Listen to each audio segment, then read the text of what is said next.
Hello and most welcome to 1173 of the series.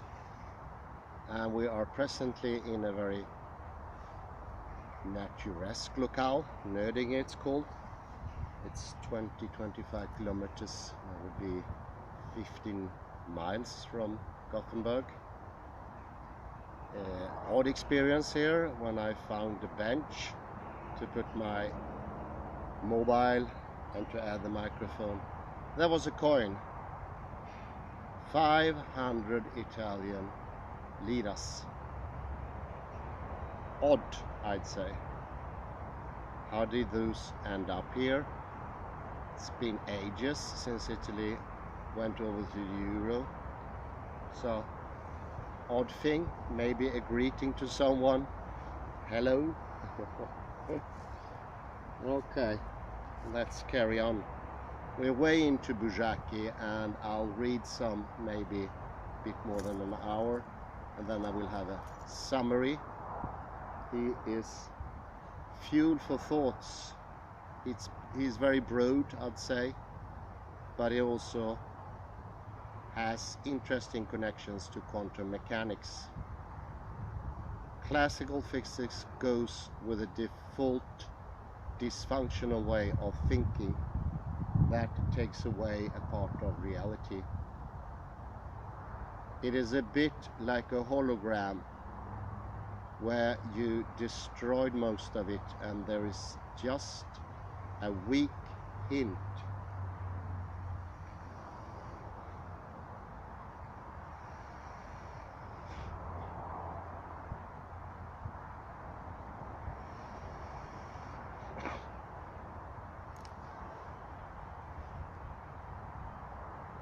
So we're in chapter 6, brain rhythms as framework for neural physics. And I like the title of the paragraph, brain rhythms at a cocktail party. At a cocktail party where several people may speak at the same time. The speech system helps us by grouping the complex auditory scene into separate objects.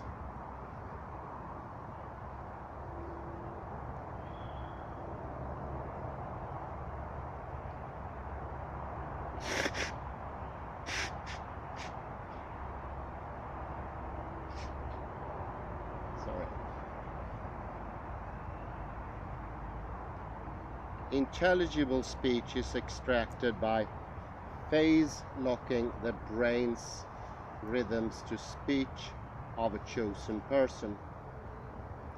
This is a pertinent example of selective gain control, because the sound emitted by one individual is amplified by phase resetting and resonance.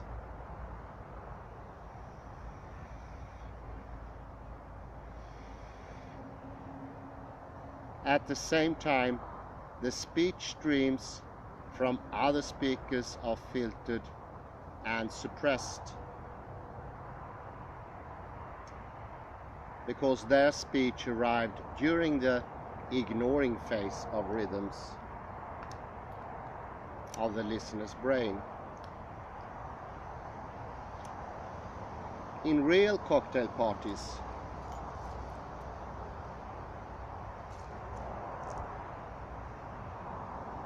speakers are at physically distinct locations, so you might argue that their spatial position can be triangulated by binaural listening.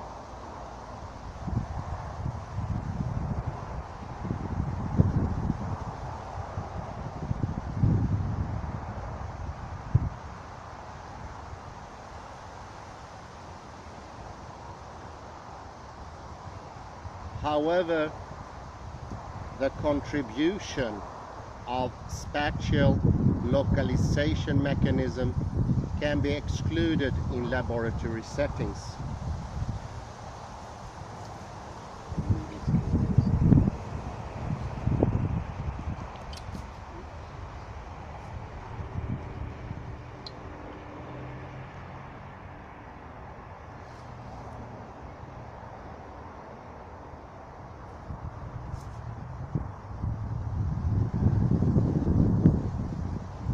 when listeners are asked to selectively attend to one of two competing speakers, heard through a single earphone.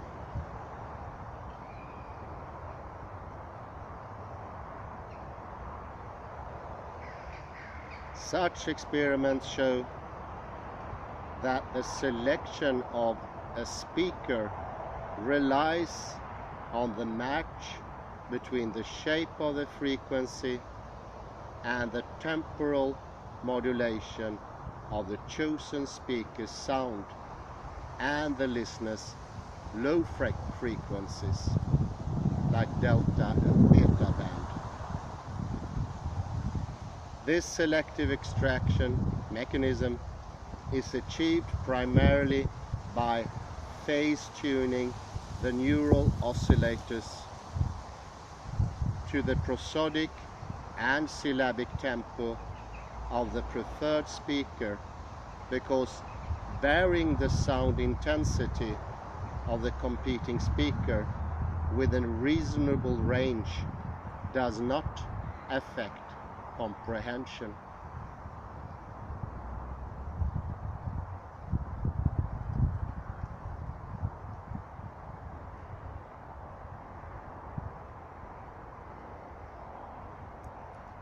These observations, based on healthy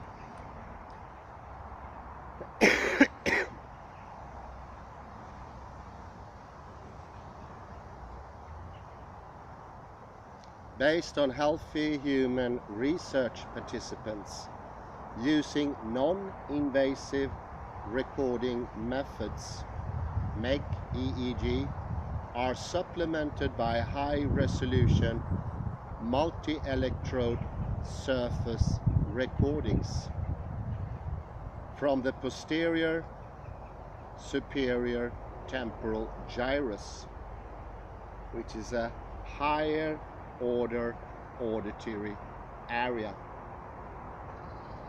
in patients with epilepsy.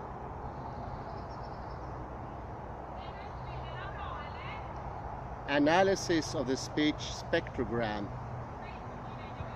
of a mixture of speakers reconstructed from the envelope of high gamma rhythm shows that spectral and temporal features of the ECOG signal triggered by the sound of the attended speaker are more salient than those of induced by competing speakers.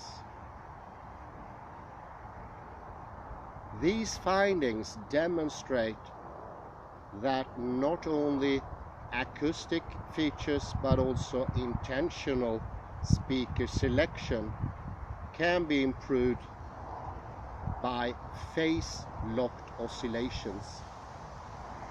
So there is an oscillation in the brain, and when it manages to lock into the oscillation of the sound, that's when you get hearing, of course in a varying degree of quality.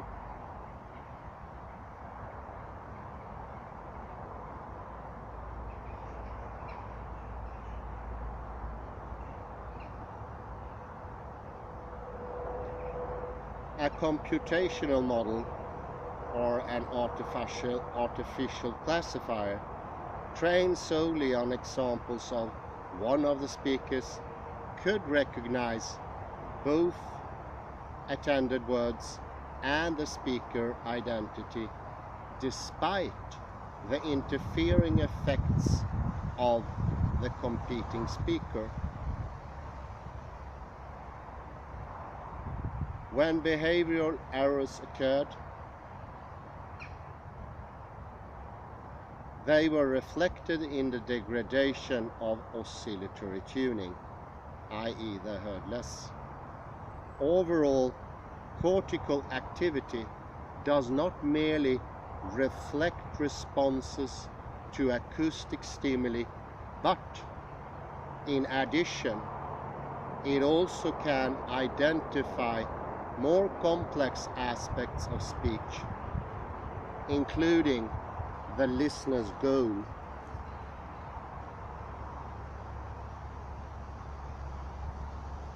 In this chapter, we examine how neurons and cell assemblies are governed by the collective behavior as is expressed by brain oscillations.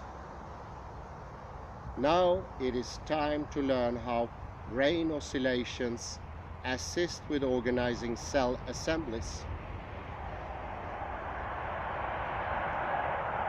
Summary.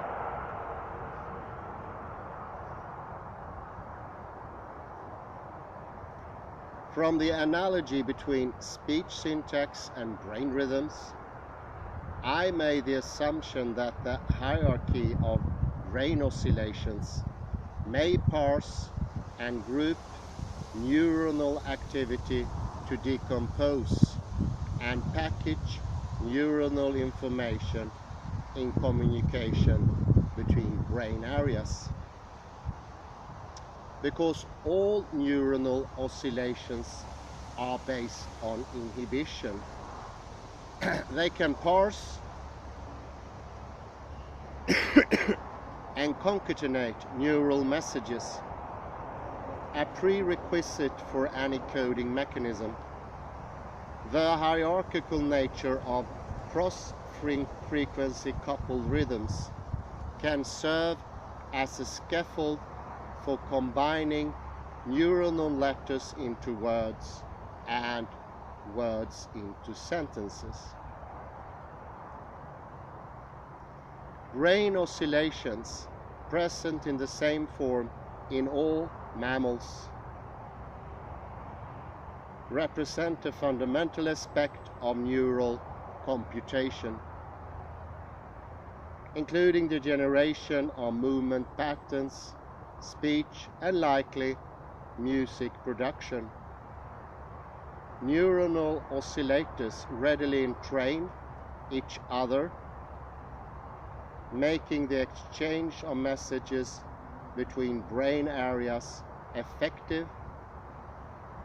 I speculate that the roots of language and musical syntax emanate from this native neural syntax, since the same brain rhythms that assists in the generation of speech and music are also responsible for their syntactical segmentation and integration. Brain waves detected in either LFP or EEG signals can reveal certain aspects of signal transformation, because the experimenter has access to both an external event, speech, and an internal event, brain oscillations. However, because the brain does not use LFPs or EEG for communication, it remains to be demonstrated whether and how brain networks use such packaging mechanisms for their own purpose.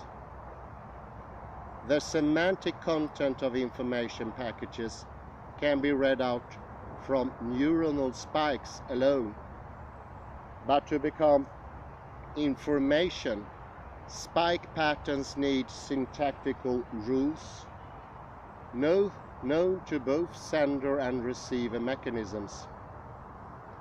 Brain oscillations represent a candidate cipher because they are present in all the brain regions of all communicating parties.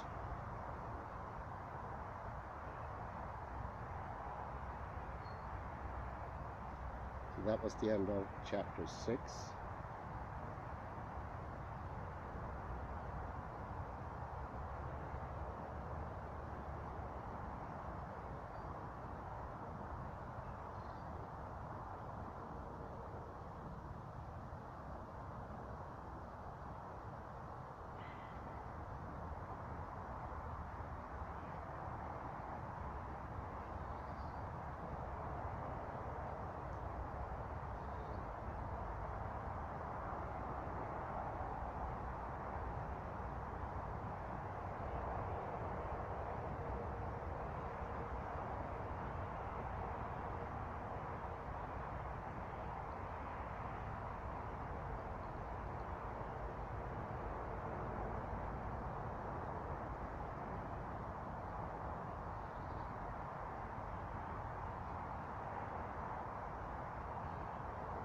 Let's go to chapter 1, after we had this rather cumbersome introduction into the more advanced chapters.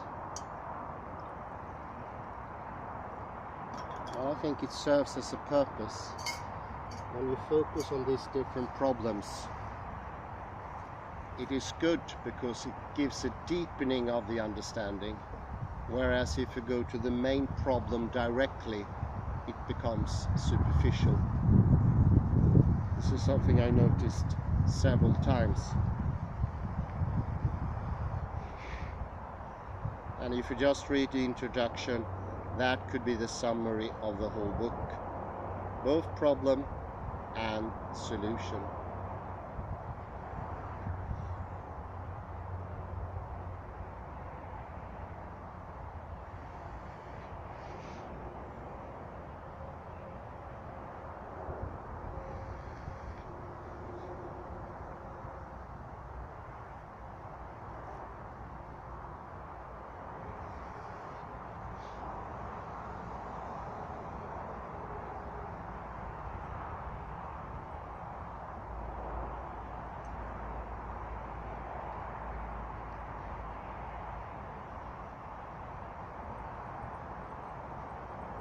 The problem, chapter 1.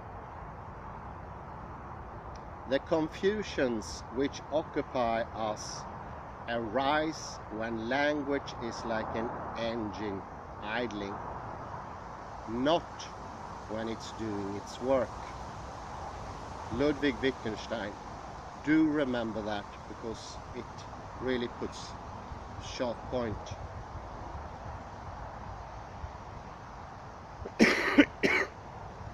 William James. There's nothing so absurd that it cannot be believed as truth if repeated often enough.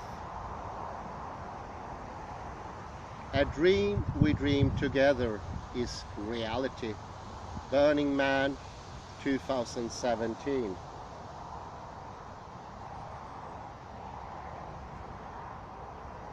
The mystery is always in the middle. I learned this wisdom early as a course instructor in the medical school of the university at Pécs, Hungary. In my neurophysiology seminars, I enthusiastically explained how the brain interacts with the body and the surrounding world. Sensory stimuli are transduced to electricity in the peripheral senses, which then transmit impulses to the midbrain and primary sensory cortices, and subsequently induce sensation. Conversely, on the motor arc, the direct cortical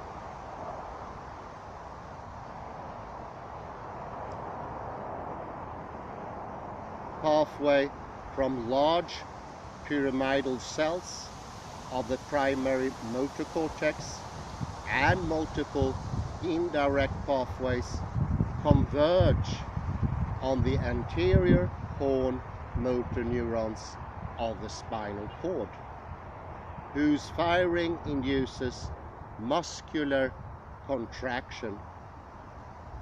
There was a long list of anatomical details and biophysical properties of neurons that the curriculum demanded the students to memorize and the instructors to explain them.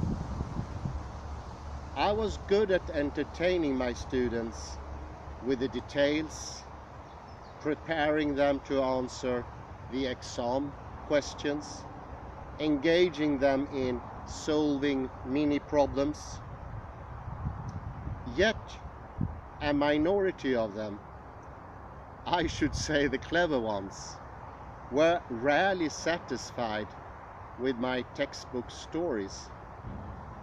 Where in the brain does perception occur? and what initiates my finger movement, you know, before the large pyramidal cells get fired, were the typical questions.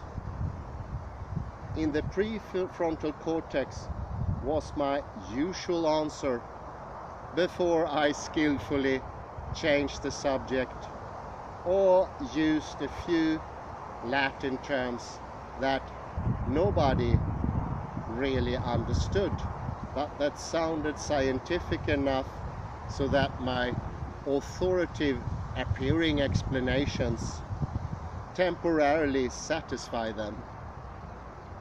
My inability to give mechanistic and logical answers to this legitimate question has haunted me ever since, as it likely does every self-respecting neuroscientist.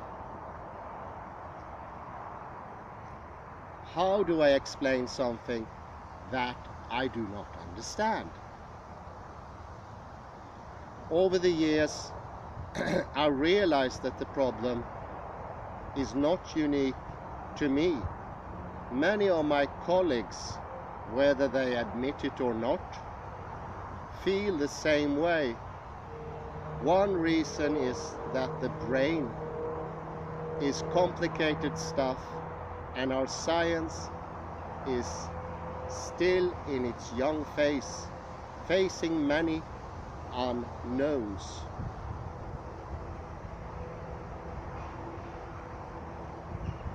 And most of the unknowns, the true mysteries of the brain, are hidden in the middle, far from the brain's sensory analyzer and motor effectors.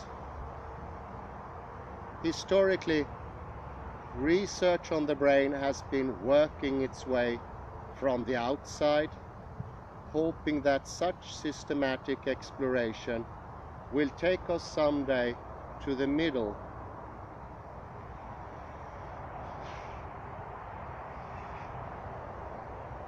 And on through the middle to the output.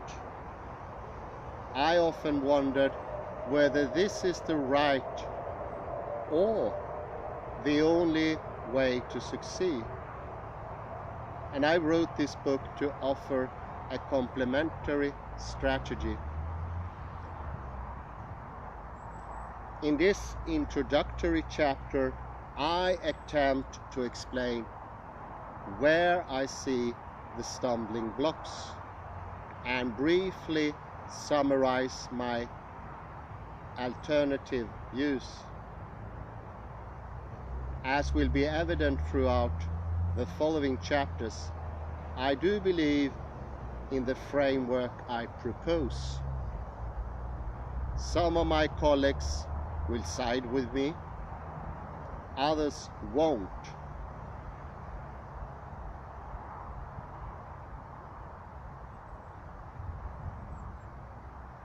This is, of course, expected whenever the frontiers of science are discussed and challenged. And I want to state this clearly up front. This book is not to explain the understood, but is instead an invitation to think about the most fascinating problems humankind can address, an adventure into the unknown, us.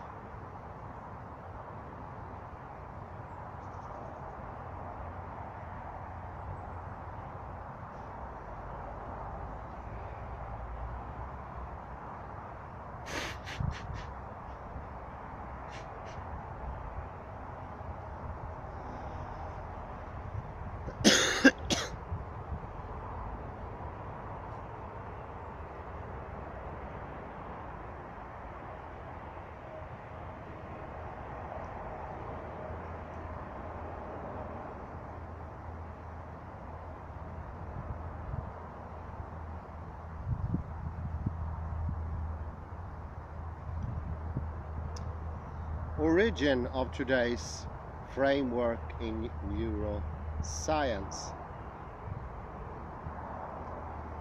Scientific interest in the brain began with the epistemological problem of how the mind learns the truth and understands the veridical, objective world. Historically, investigations of the brain have moved from introspection to experimentation. And along this journey, investigators have created numerous terms to express individual views. Philosophers and psychologists started this detective investigation by asking how our senses, eyes, ears, and nose, sense the world out there, and how they convey its features to our minds. The crux of the problem lies right here. Early thinkers such as Aristotle unintentionally assumed a dual role for the mind, making up both the explanandum, the thing to be explained, and providing the explanans, the thing that explains.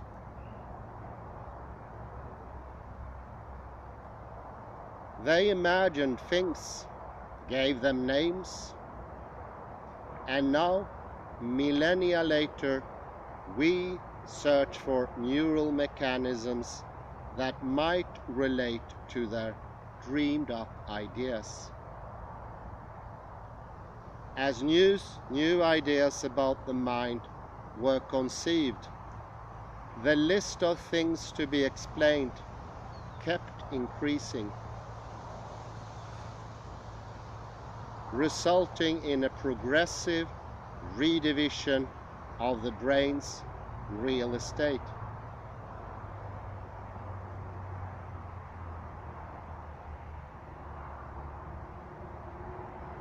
As a first attempt or missed step, Franz Josef Gall and his 19th century followers claimed that our various mental faculties are localized in distinct brain areas,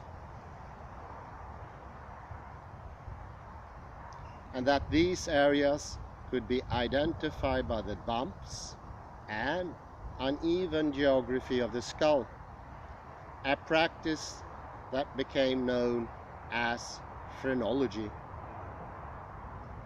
Gall suggested that the brain can be divided into separate organs, which we would call regions today. 19 of the arbitrarily divided regions were responsible for faculties shared with other animals, such as reproduction, memory of things, and time. The remaining 8 regions were specific to humans, like the sense of metaphysics, poetry, satire, and religion.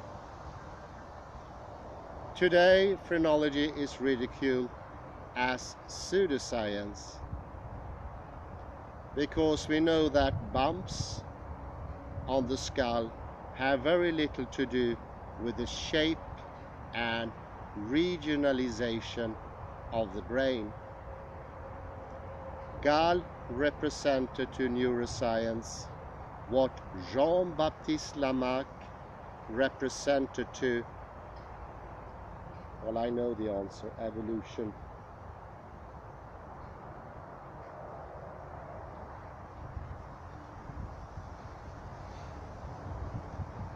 a reminder that being wrong does not mean being useless in science.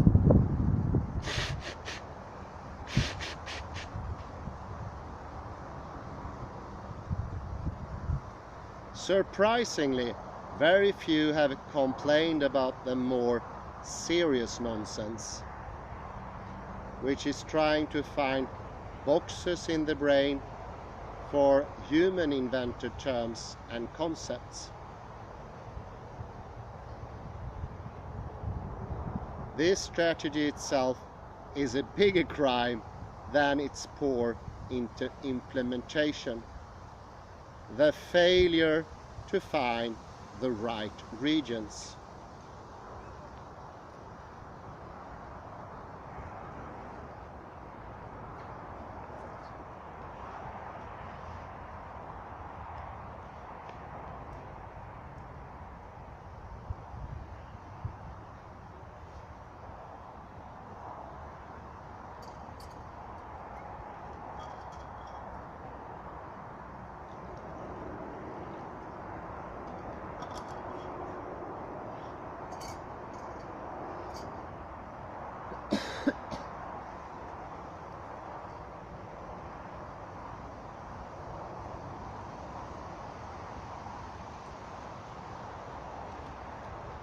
Amazingly, one can stand here on the grass, so dry. I think that never happened before. I don't feel any moisture whatsoever.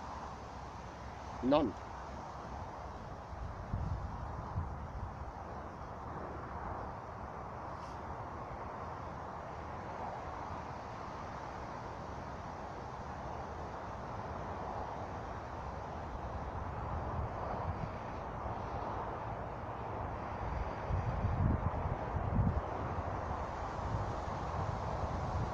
There are too many notes.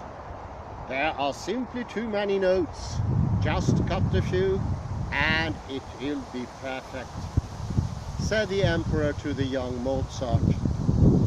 While this was a ludicrous line in the movie Amadeus, it may be useful as a message today in cognitive neuroscience jargon.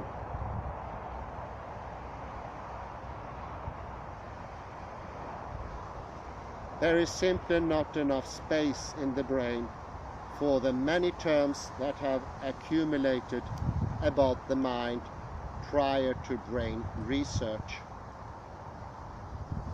Anyone versed in neuroanatomy can tell you that Corbinian Brodmann's monumental work on the situ architectural organization of the cerebral cortex distinguished 52 areas in the human brain. Many investigators infer that differences in intrinsic anatomical patterns amount to functional specialization. Contemporary methods using multimodal magnetic resonance imaging, MRI, have identified 180 cortical areas bounded up by relatively sharp changes in cortical architecture, connectivity, and/or topography. Does this mean that we now have many more potential boxes in the brain to be equated with our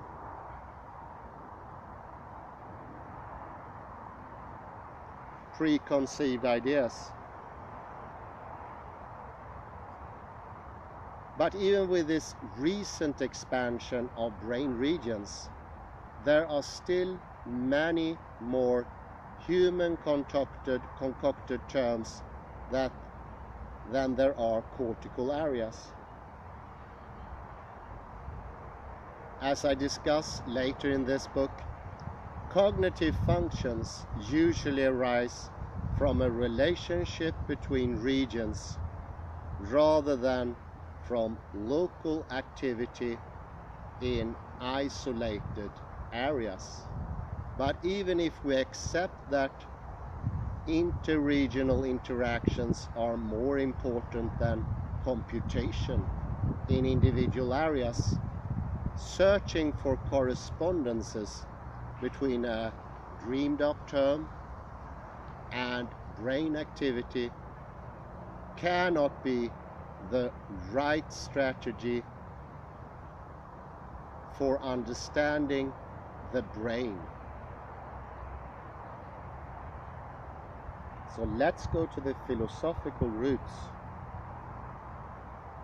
If cognitive psychology has a birth date, it would be 1890, when the Principles of Psychology, written by the American philosopher and psychologist William James, was published.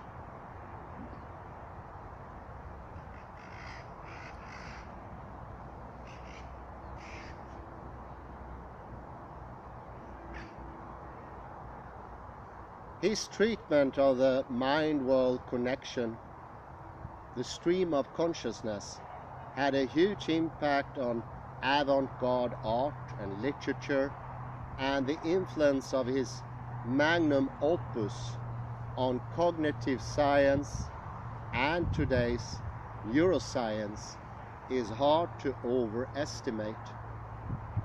While each of its chapters was an extraordinary contribution at the time, topics discussed therein are now familiar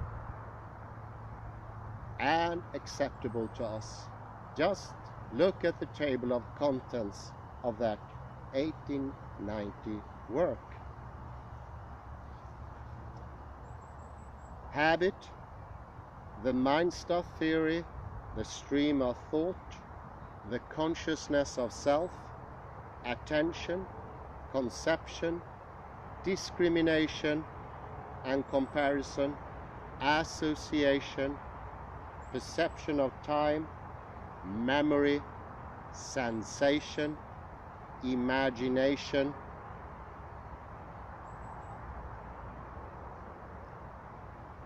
the perception of things, the perception of space, the perception of reality,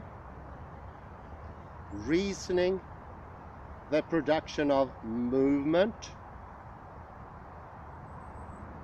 instinct, the emotions, will.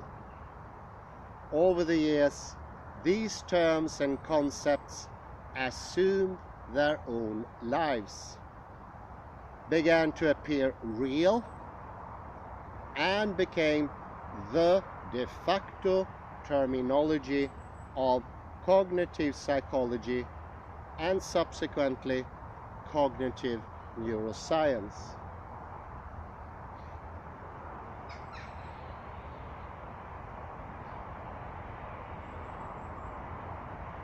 Our inherited neuroscience vocabulary.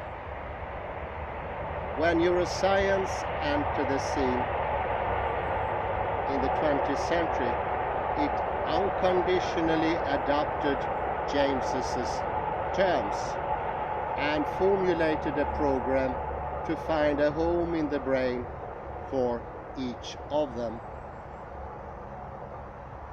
and to identify their underlying neuronal mechanisms, e.g. in neurophysiology. This strategy has continued to this day. The overwhelming majority of neuroscientists can pick one of its items from James's table of contents and declare, "This is the problem I'm interested in, and I'm trying to figure out its brain mechanisms." Notice though that this research program, finding correspondences between assumed mental constructs and the physical brain areas, that are responsible for them. Sorry for laughing, I'm coming to shockingly understanding of my own faults in thinking, is not fundamentally different from phrenology. The difference is that instead of searching for correlations between mind-related terms and the skull landscape, today we deploy high-tech methods to collect information on the firing patterns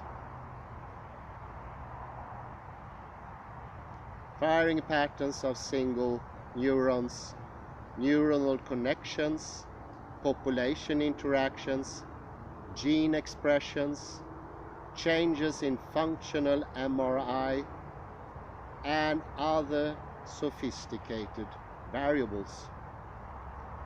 Yet, the basic philosophy has remained the same: to explain how human constructed ideas relate to brain activity. Let's pause here a bit. How on earth do we expect that the terms in our dreamed up vocabulary, concocted by enthusiastic predecessors hundreds or even thousands of years before we know anything about the brain, map onto brain mechanisms with similar boundaries? Isn't this astonishing? Neuroscience, especially its cognitive branch, has become a victim of this inherited framework, a captive of its ancient nomenclature. We continue to refer to made-up words and concepts and look for their places in the brain by lesion studies, imagining, and other methods. The alleged boundaries between predetermined concepts guide the search rather than the relationships between interactive brain processes. We identify hotspots of activity in the brain by some criteria, correlate them with James's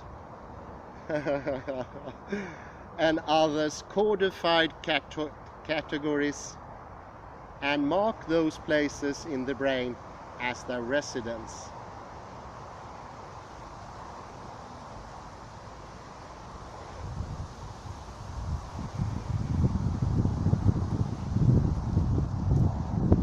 To drive home my point with some sarcasm, I call this approach neo-phrenology. In both phrenology and its contemporary versions, we take ideas and look for brain mechanisms that can explain those ideas. Throughout this book, I refer to this practice as the outside-in strategy, as opposed to my alternative inside-out framework.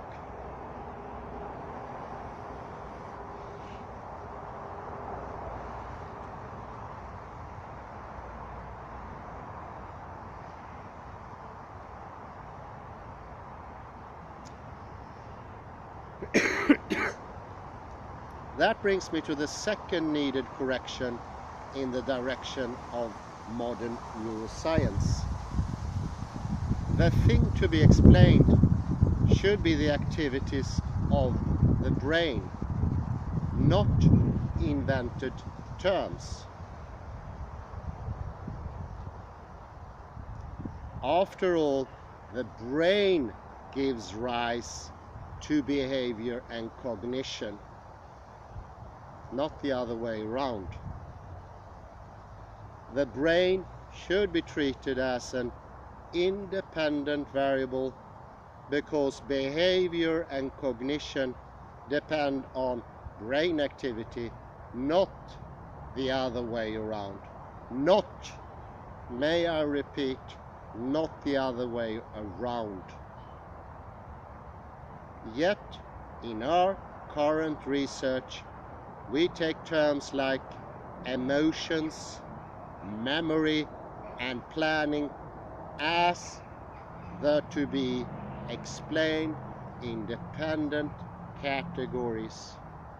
Emotions, memory, planning was developed by William James, put in his first book of 1890, and since then become more and more solidified. And now everybody are using these concepts, but they're not coming from the inside. They're not coming from research. And I seriously doubt, and so does Buzsaki, that the distinctions, especially the last three mentioned, emotions, memory, and planning, are made up, and trying to make the brain consciousness fit them will cause non-science. Definitely neo-phrenology. And I would say the public man is suffering even more of that phrenology than science. At least in science, experimentation can lead to not accepting the categories of the distinctions, but common man, he doesn't have a choice. He blindly has to accept them.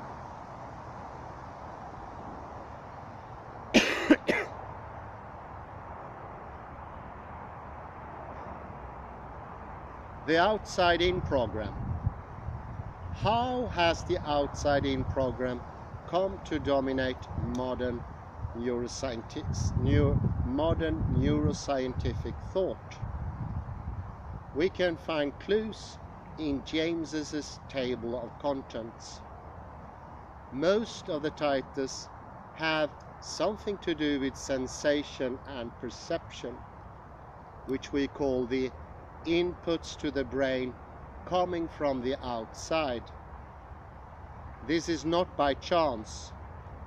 William James and most early psychologists were strongly influenced by British empiricism, which in turn is based on Christian philosophies. Under the empiricist framework, knowledge derives from the human brain's ability to perceive and interpret the objective world.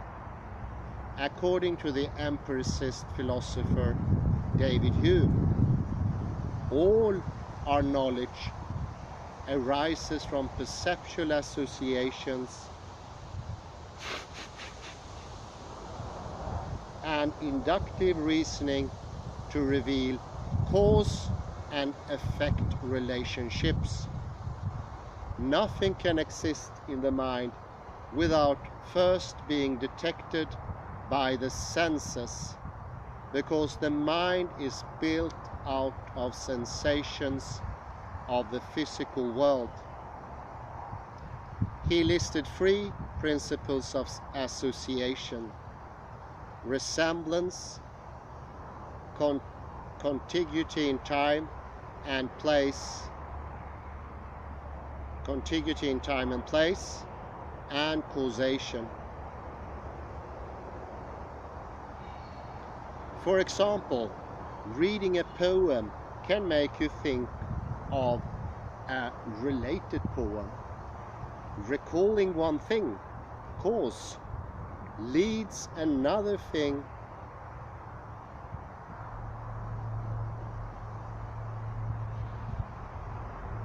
to be remembered effect. Western science and its methods are based largely on the inductive methodology that descended from Hume's perception-centered philosophy.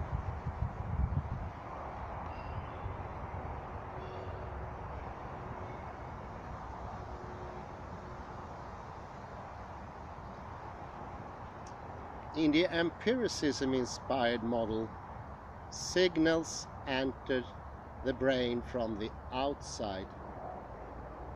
Neural circuits process and perceive them, and some part of the brain decides whether or not to generate a motor response. The main emphasis is on perceptual processing and association,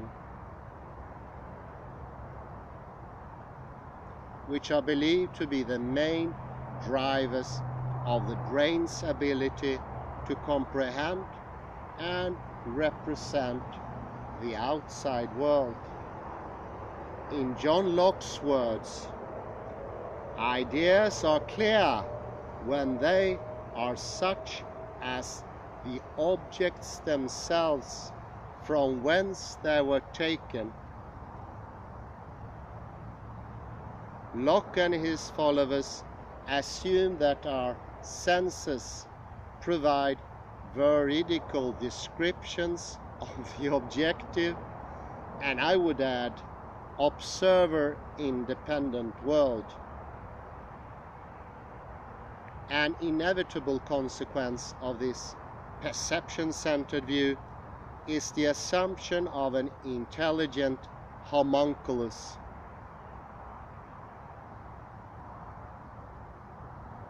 In parentheses I will read because it's so interesting. That is a conscious selector, or in modern day neurospeak, decision maker. End of parentheses. Indirectly, it also leads to the thorny problem of a free will that links perception to action. When consciousness is mentioned in experimental neuroscience circles, eyebrows are still rising today. Decision-making, on the other hand, has become ubiquitous, a colloquial term. This is interesting since decision-making is defined as a process of collecting pertinent information, identifying alternatives, estimating the consequences, weighing the evidence, making choices, and taking actions.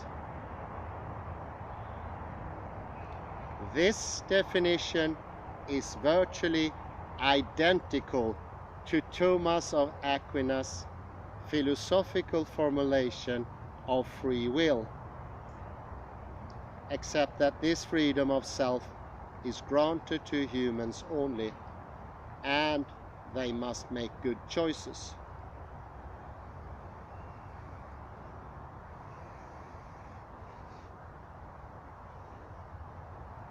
In contrast, making decisions is the one forbidden thing in Indian Buddhism.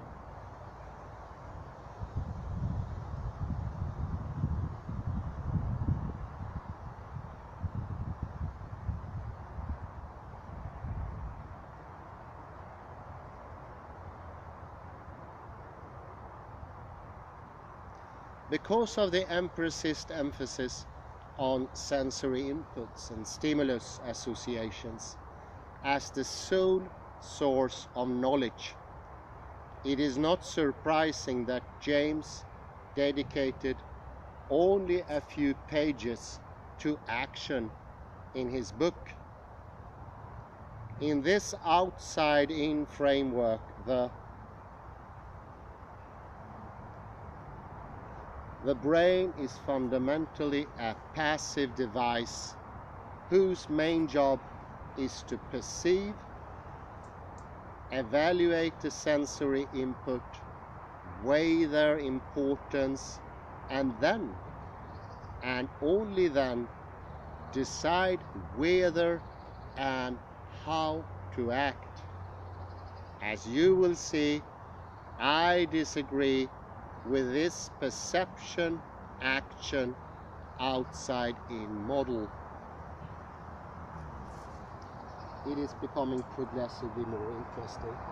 I'm really glad I started this book in the wrong end, because now the broader understanding that there is more than one line in his reasoning. It is not to be asked what is the purpose of the book, because it's a broadening of thinking, not argue against William James, but much, much more.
Following the empiricist influence forward in time, we find that other important streams of thought in the 19th and 20th centuries also adopted the outside-in approach.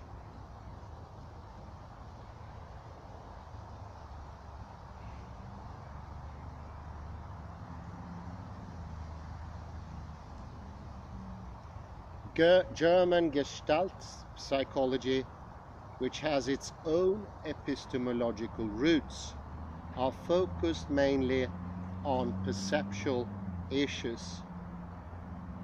Cognitivism, an offshoot of Gestalt psychology, was primarily interested in mental representation. It emphasized the input side of the brain and downplayed the importance of studying the output, although reaction time was often used to probe cognition.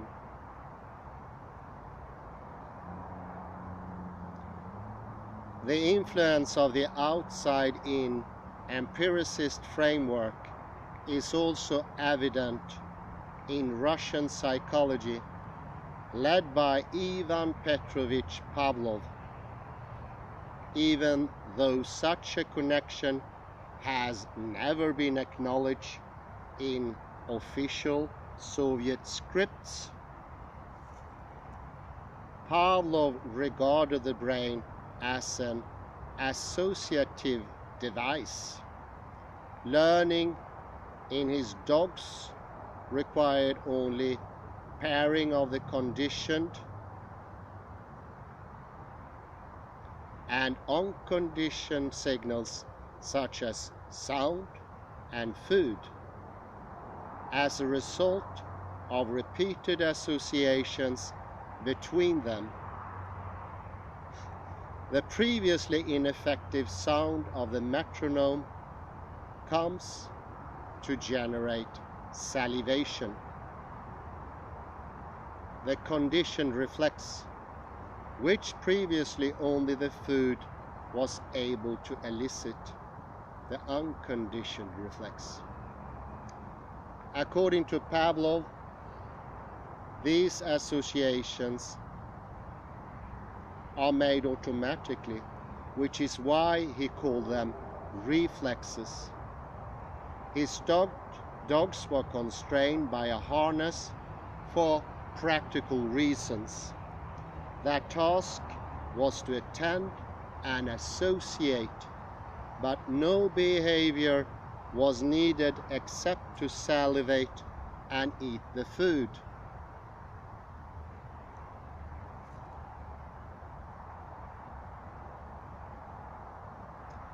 Pavlov's brain theory of classical conditioning is known as stimulus substitution.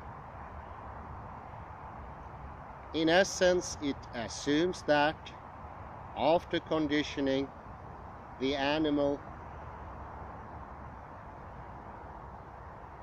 brain treats the conditional signal in the same way as the unconditioned signal. Really? Is a dog not smart enough to understand that a metronome is not palatable?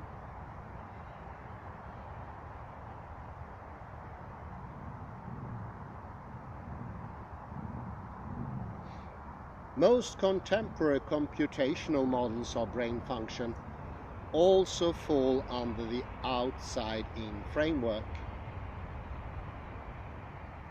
Of these, perhaps the most influential is the model worked out by the British neuroscientist and thinker David Marr.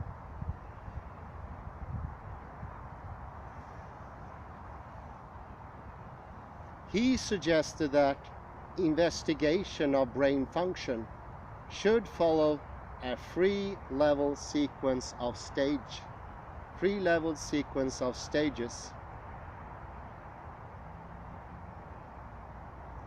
First is a computational stage that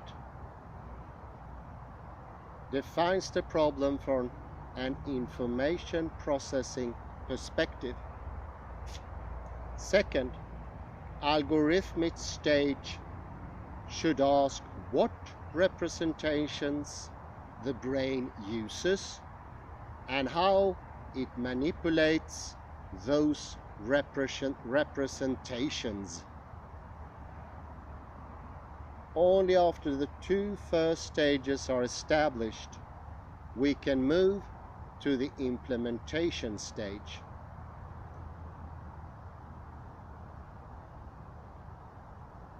That is, how the algorithmic mathematical model is sold at the level of synapses, neurons, and neural circuits. I respectfully disagree with Marr's strategy.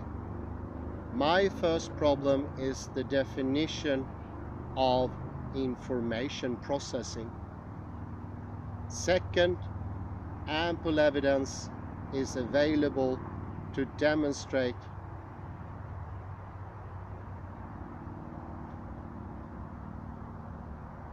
that numerous algorithmic models are compatible with a given computational problem, but only one or a few are compatible with those implemented by neuronal circuits.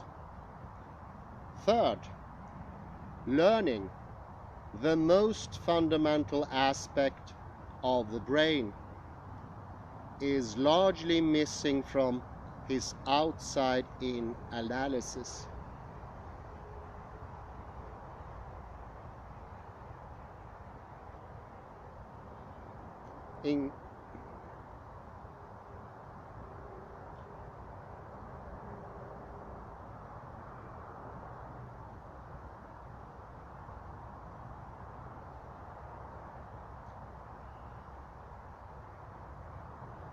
In contrast to the computational algorithmic implementation strategy, I argue throughout this book that understanding brain function should begin with the brain mechanisms and explore how those mechanisms give rise to the performance we refer to as perception, action, emotion, and cognitive function. I'm just gobsmacked when I realize how big this foundation is and how it goes through all areas and how it also hinders understanding of quantum mechanics. Because it is coming from the British empiricist, coming from Thomas of Aquinas, and there in itself is assumed an observer-independent reality. Although from the subjective perspective it is the same thing. It's a more tricky, elusive way of establishing that the whole world is out there, harder to pinpoint than classical physics. It's very tricky. Vi säger ni Swedish lurigt som 17.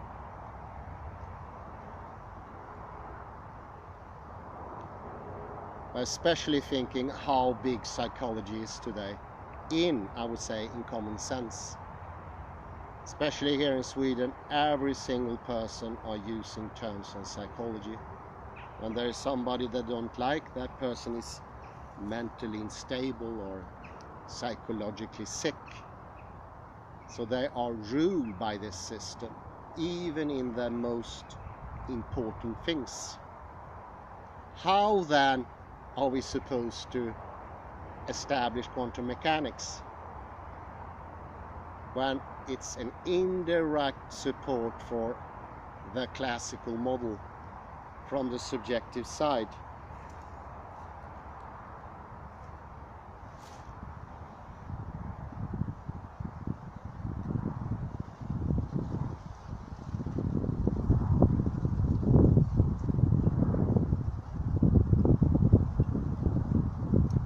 Stimulus, signal, and reinforcement. A transient challenge to the outside-in framework was behaviorism. John B. Watson, the founder of behaviorism, attempted to position psychology as a purely objective, experimental branch of natural science, whose goal is the prediction and control of behavior. His follower, B.F. Skinner, developed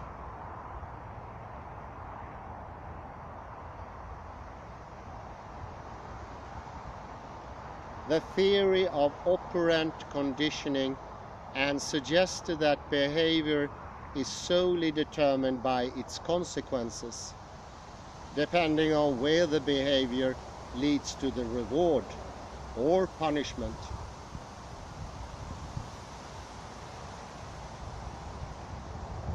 Like Pavlov, the utopian views of Skinner advocated the tabula rasa, or blank slate view of the brain, which can be shaped in any direction with appropriately dosed reinforcements.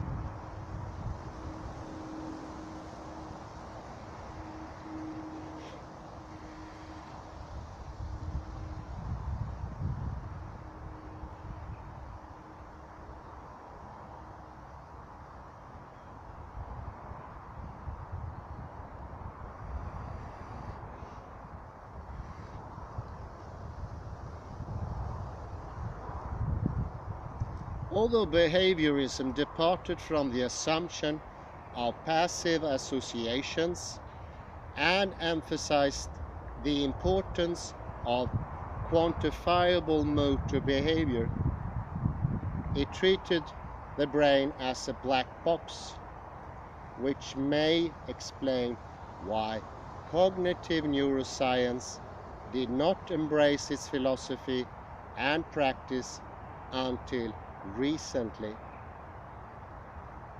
to explain why certain objects are more attractive than others, behaviorists introduced a hypothetical concept they called a reinforcer as an attempt to replace the homunculus decision maker with something more tangible.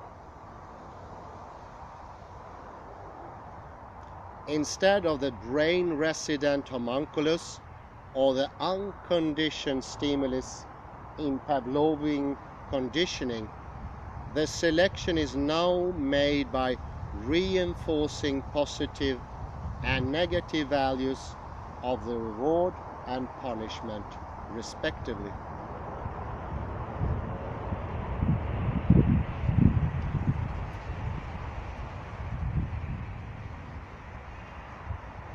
This is also an outside-in framework in the sense that explanation of behavior depends on outside factors. Stimulus, signal, and reinforcer typically mean very different things to an experimenter. But do brains make such distinction as well? Inputs from the environment and body arrive to the brain through the sensory interfaces. We all often call these inputs stimuli or signals. Both terms imply a significant relationship between events outside the brain and the brain's response to them. The term stimulus means that it exerts some change in brain activity because it must stimulate it. The term signal implies that the brain regards its change in response to the stimulus as important because it signals something useful to it. Thus, both the stimulus and the signal refer to a relationship between the outside world and the brain activities. Conversely, the absence of such relationship implies that the input does not exist from the point of view of the brain.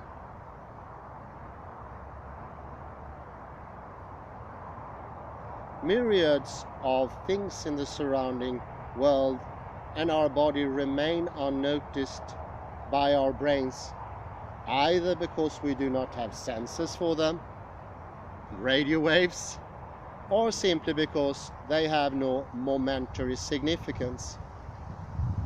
There is nothing inherent in the physical things or events that would qualify them as stimulus or a signal. Only when they are noticed by the brain do they become signals. Now let's turn to reinforcement. In the parlance of behaviorist literature, the reinforcer refers to a special quality in a stimulus that bring about a change in the animal's behavior. Relatedly, reinforcements is the mechanism that increases or decreases the probability of recurrence of actions that lead to the positive, pleasant, or negative, unpleasant reinforcer.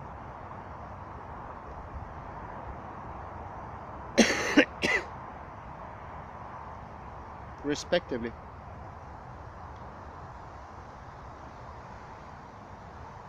To register the occurrence of the reinforcer, the brain must perceive it.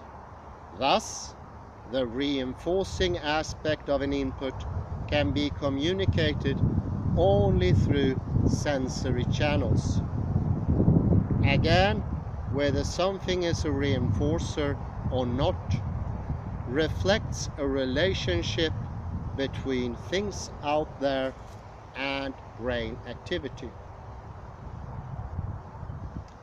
The reinforcing quality is not inherent in any object or event. A chocolate may be a positive reinforcer, but if someone is forced to eat many pieces, it soon becomes aversive. If something is not noticed by the brain, it is irrelevant from the brain's point of view. It does not bring about a change in neural activity.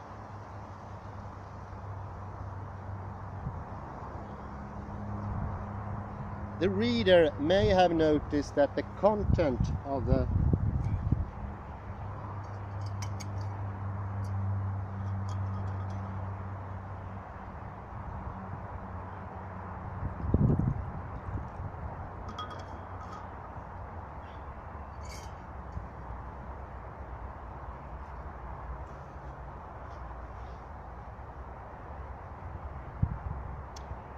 reader may have noticed that the content of the preceding two paragraphs is identical, even though they seemingly refer to different things: signal and reinforcer. Perhaps they mean the same thing. Some inputs induce large changes in behavior, while most others bring about small or unnoticeable effects.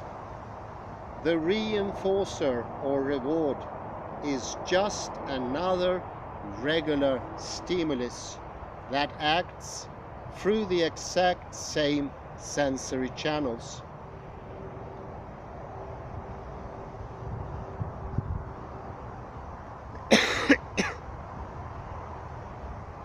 As the stimuli, but it may exert a stronger impact on brain activity. Viewed in this way, signals and reinforcers represent a continuous distribution on a wide scale in which the two ends of the distribution are designated as positive or negative, and those close to the middle as neutral signals. I devote 2 chapters to the discussion of broad distributions of many things in the brain, and discuss that often discrete nature of words simply reflects large quantitative differences.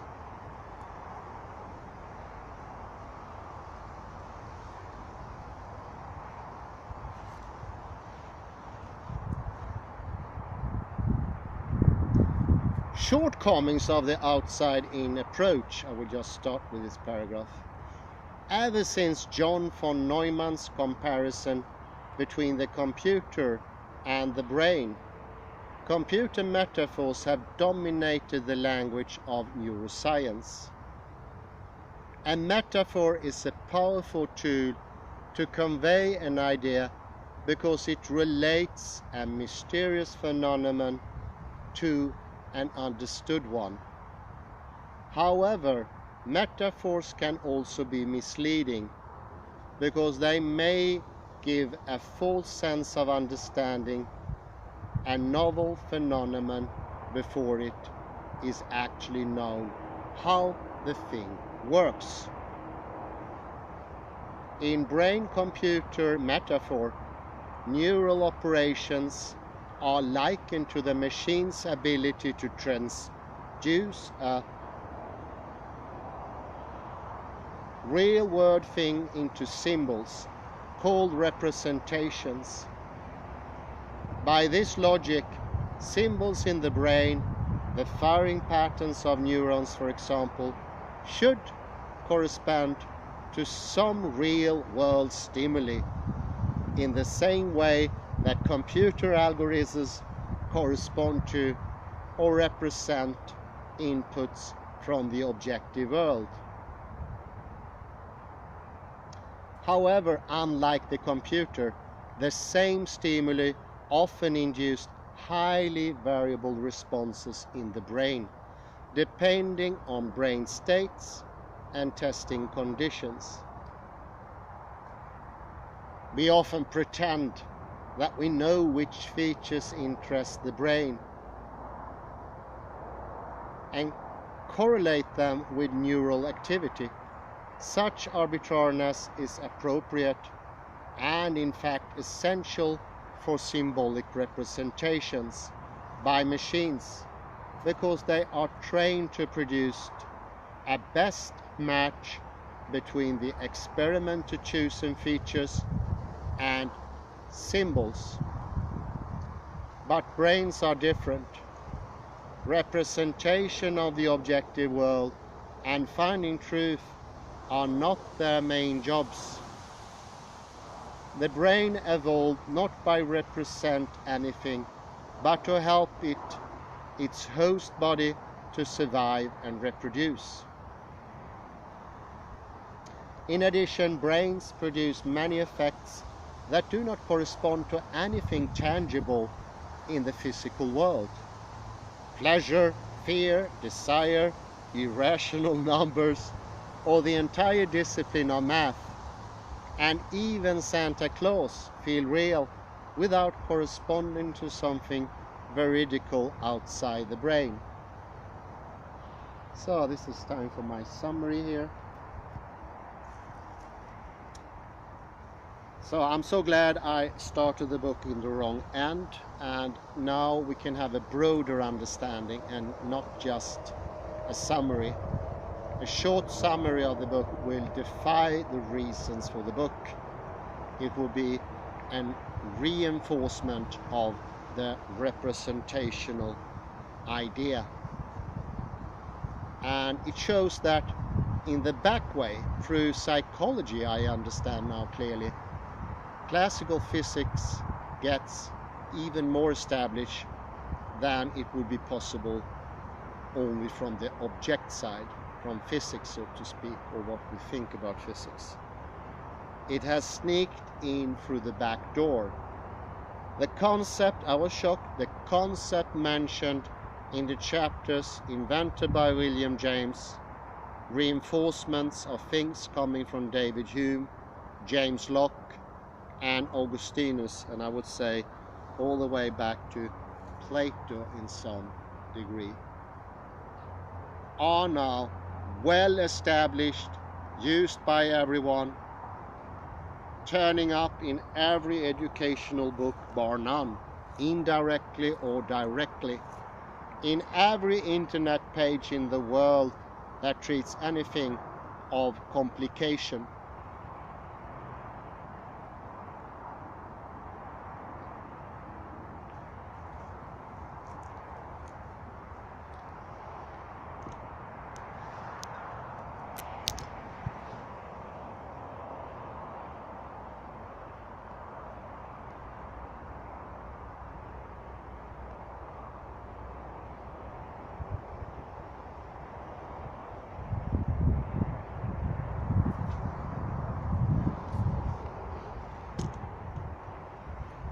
Sorry about the squirrel.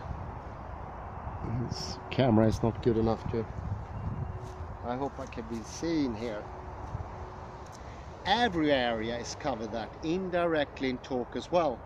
Once we mention I, talk about I will do that, I plan this, I remember this. Once more, William James is on your shoulder. Doesn't matter if you live in the midst of Norrland, the north part of Sweden, isolated, it will be there.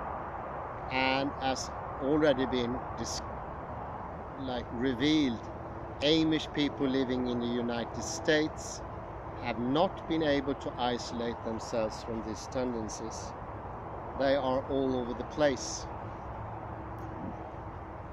And since I think language and understanding is a weave, a huge carpet, or a web, all understanding is now influenced by William James, and therefore to accept the object side physics, mention Schrödinger's cat or complementarity or anything like that, will be impossible if you don't change the understanding of the subjective side.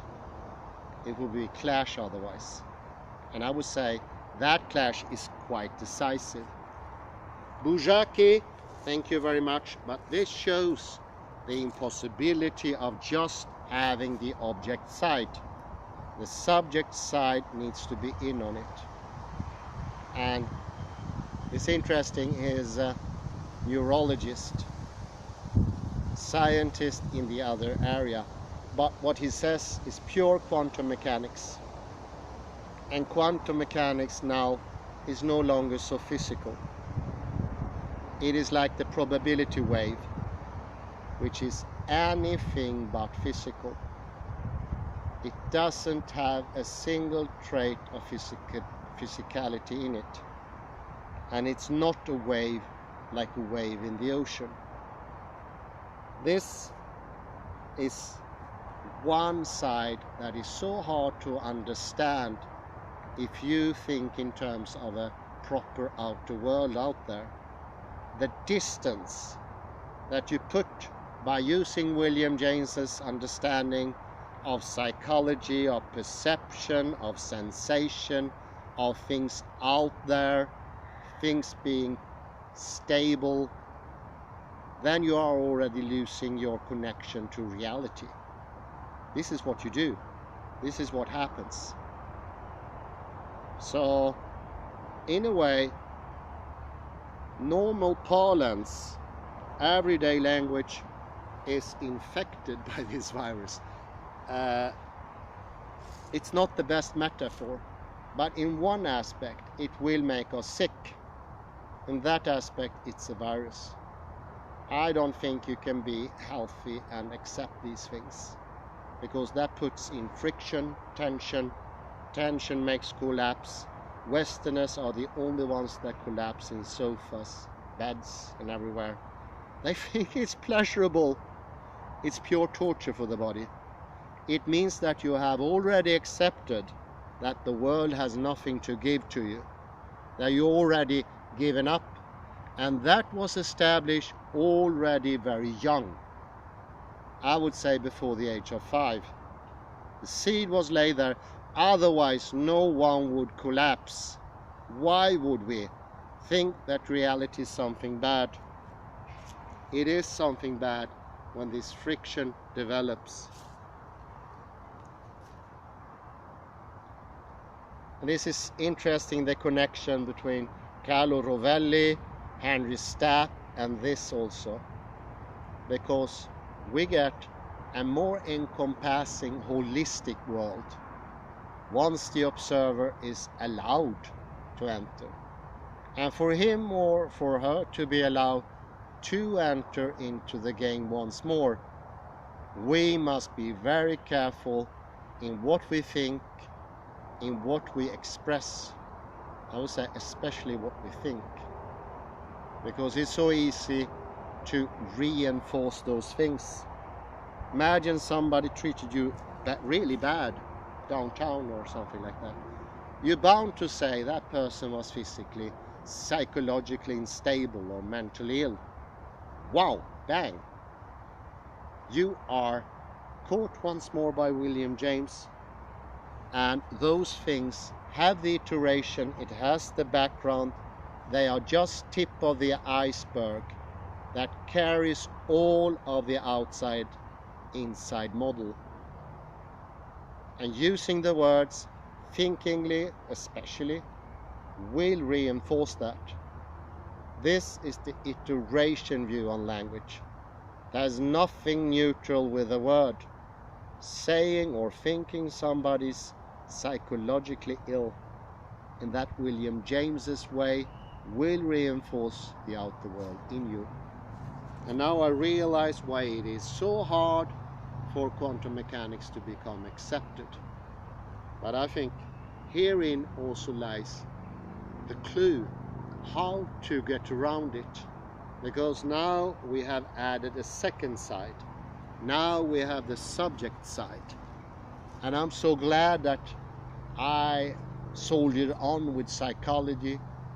Lisa Barrett-Feldman, David Bradel, Tony Chimero, James Gibson, all led up to this. And this is actually the second time I read a Buzsaki. The first time was maybe a year and a half. I don't think I made any recordings of that readout. But some things that still bugged me with Buzsaki hindered my understanding. Some things I still don't appreciate completely, but I had to do how he formulates physics, and I shouldn't that bother me. I can still use the races in the cake, as we say in Swedish, and they are massive. Buzsaki is a pure genius, no doubt. It's many smart people coming from Hungary. Wegener, for instance, and Eugene Wegener is one. There's another one, I don't remember his name. I think the other one, he moved away from Austro-Hungary, but Wegener is one. Eugene, oh yeah. Well, you relax when you realize this. It's a relaxation. It makes you happy. This is pure joy. And this is learning. I understand things. This goes to show how important knowledge is. It's fantastic. It's drinking the sweetest paradisical wine, honey, you name it. It is strengthening, gives life. It's an eye-opener. And I will go on with his chapters. I'll go on with this chapter. I'll put a note here where I stopped, and we continue. And thank you very much. It was a pure pleasure. Have a very, very nice afternoon. See you soon. Bye.